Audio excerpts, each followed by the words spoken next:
आत्मा के विरोध में और आत्मा शरीर के विरोध में लालसा करता है और एक दूसरे के विरोधी हैं।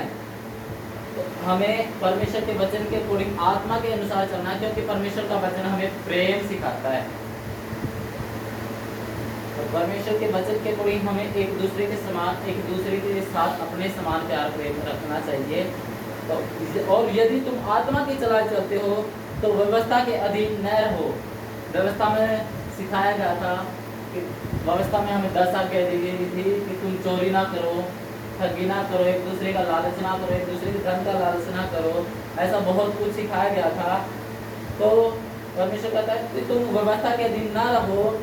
शरीर के काम तो प्रकट है, जो शारीरिक काम है वो प्रकट है, अर्थात व्यभिचार, गंदे काम, लुचपन, मूर्ति पूजा, टोना, बैर, झगड़ा, ईर्ष्या, क्रोध, विरोध और फूट, विध्रम, धा, मतवालापन, लीला क्रीड़ा और इन के जैसे और भी काम हैं।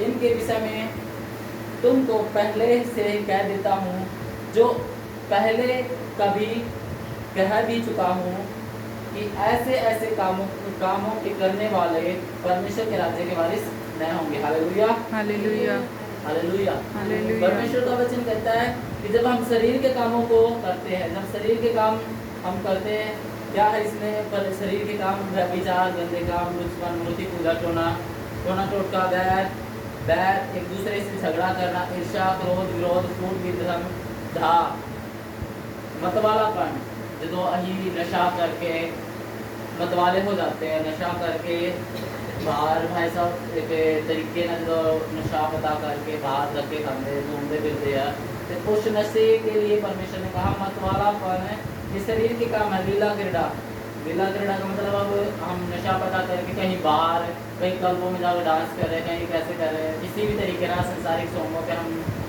नाच रहे हैं, नशा पता करके, उसको बोलते हैं लीला क्रीड़ा।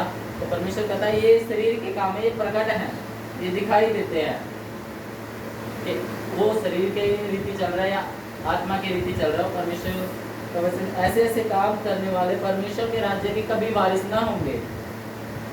पर आत्मा का फल क्या है? सबसे पहले परमेश्वर ने क्या दिया? आत्मा का फल प्रेम। तो हमें सबसे एक दूसरे के साथ हमेशा प्यार प्रेम के साथ बने रहना चाहिए।